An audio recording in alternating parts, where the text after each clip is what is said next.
Okay, so Intel dropped some new chips, the 12th gen Alder Lake CPUs, and as usual, I wanted to build the system into a small ITX case, and this is the case that I've been infatuated with recently. It's the NR200 from Cooler Master in the sick blue color. Now, I was sent two chips, the i9 12900K as well as the i5 12600K. All new architecture, supports DDR5, a lot of impressive claims from Intel, and these were going into the Asus ROG Strix Z690i motherboard, a very well-featured ITX board, and we're running 32 gigs of DDR5 from G.Skill, as well as the RTX 3090, and all of it was supposed to be fit in here, and I wanted to cool it. So this is where I ran into a bit of an issue. I could not find an air cooler that could fit and properly cool this motherboard. Like the VRM heatsinks are pretty chonky here, so a lot of stuff didn't fit, but even the few that did fit just didn't have the capacity to pull enough heat off of this chip. So I was forced to use water cooling, which I normally don't like doing in a small ITX case like this. It's just messy in there, but I had to do it because I couldn't find anything else that worked. So I went the Corsair H100i Elite LCD and I stuffed it in here. But I gotta be honest, this has to be one of the messiest, if not the messiest builds I've ever done in years. Like the cable management here is non-existent. It is a gnarly mess in there, but it's cooled properly, and that was what was important for this particular build. But this is the first time I've ever had an ITX build that could not be cooled properly on air. I've never had that before. I had to use water cooling, which says a lot about the chip. So I plug it up, I ran some benchmarks, and the performance is awesome, like straight awesome. It's really fast. It flies in CPU benchmarks. It's excellent for games. And if you compare it to AMD's 5900X, the Intel is faster in most games, but I don't feel like game performance is a strong differentiator between the two chips. But the 12900K does come out on top more often than not. Now, in terms of video editing, this was very impressive. So AMD's chips for the past year, like their 5000 series chips, have been so far ahead of Intel stuff that it's just made Intel look super bad, to be completely honest. This time, Intel is better, straight up. It's so nice to see what a little bit of pressure, a little bit of competition from AMD does to Intel, because clearly they're capable of making good stuff. They just need someone to let it fire under their ass, and now they make something that's truly competitive in this space, which is unlike what they've had for the past couple of years.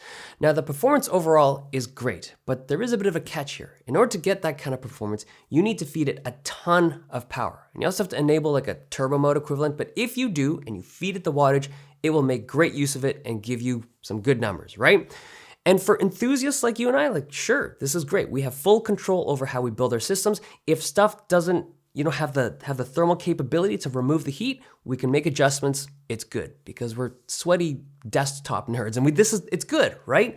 But there's a huge chunk of people who aren't. And if you're buying a pre-built that has this chip in it, you are dependent on the vendor or the manufacturer to be aware of how important that cooling is. So here's a good example. This is the Alienware Aurora R13. This came in a couple days ago, and it's been completely redesigned for this year. It's a new case with a resin window. You can see inside it's got improved airflow, improved water cooler, and it's running Intel's new 12th gen chips. And I was very excited to test this thing out and to compare it against my system that I'd built a week ago. The thing is, that thing throttles.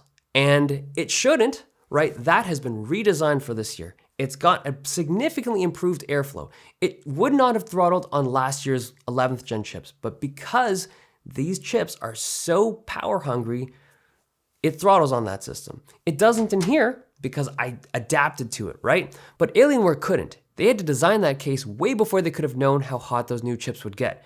Now, their single fan rad is okay for most games and apps, but if you push the chip hard, it chokes. So if you're one of the people out there who are buying pre-built systems, you just have to be like acutely aware of how important it is for this year's chips to be cooled very well, or else you're just literally wasting the capabilities of Alder Lake.